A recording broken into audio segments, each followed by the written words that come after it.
কক্সবাজারে বেড়াতে গিয়ে দুর্বৃত্তের গুলিতে নিহত হয়েছেন খুলনা সিটি কর্পোরেশনের সাবেক কাউন্সিলর ও মহানগর স্বেচ্ছাসেবক লীগের সহসভাপতি গোলাম রাব্বানী টিপু।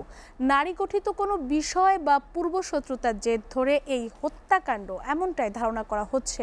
বৃহস্পতিবার রাতে কক্সবাজার সমুদ্র সৈকত এলাকার হোটেল সিগালের সামনের রাস্তায় এ ঘটনা ঘটে। ঘটনায় জড়িত সন্দেহে তার সফর সঙ্গী এক বন্ধুকে আটক করেছে র্যাব। কক্সবাজার থেকে আহসান সুমনের প্রতিবেদন।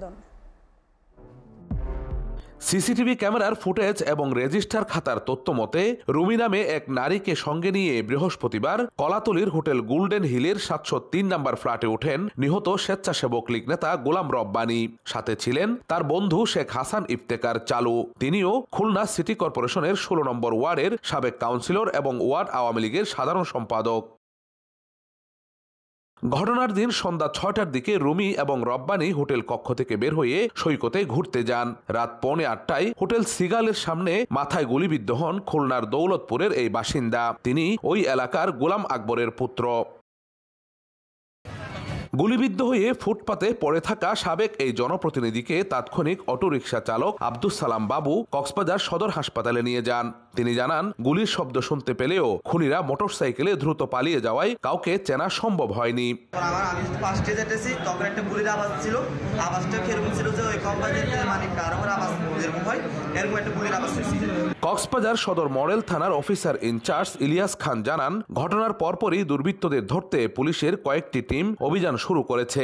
সিআইডি, র্যাব, পুলিশের আলাদা টিম ঘটনাস্থল পরিদর্শন করেছেন। যেহেতু কক্সবাজারের না, বাড়ি খুলনা এবং সাবেক কাউন্সিলর, এবং এখানে তো তার কোনো শত্রু থাকার কথা না এটা, এবং ছিনতাইকারীর ঘটনারও আমরা এরকম মোডাস অপারেন্ডি মনে হচ্ছে না। তো এটা এরকমই হত্যাকাণ্ড, হয়তো পরিকল্পিত কেউ হত্যাকাণ্ড পূর্ব শত্রুতার জের ধরে হতে পারে। এটা একটা ন্যাক্কারজনক ঘটনা, যেটা আমাদের কক্সবাজার একটা টুরিস্ট এলাকা, যেটা কোনোভাবেই কাম্য না যে ঘটনাটা ঘটেছে। সো আমরা এই ধরনের কোনো ঘটনা প্রত্যাশা করি না, ফিউচারে যেন না ঘটে সেটার জন্য আমাদেরও আরও দৃঢ় পদক্ষেপ আমরা গ্রহণ করব।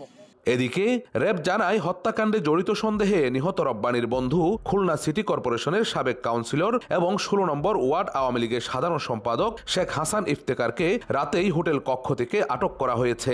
এখনও নিখোঁজ তাদের সঙ্গে হোটেল কক্ষে ওঠা রুমি নামের সেই নারী, যার পরিচয় এখনও নিশ্চিত হওয়া যায়নি। Ahsan Suman, SA TV, Cox's Bazar.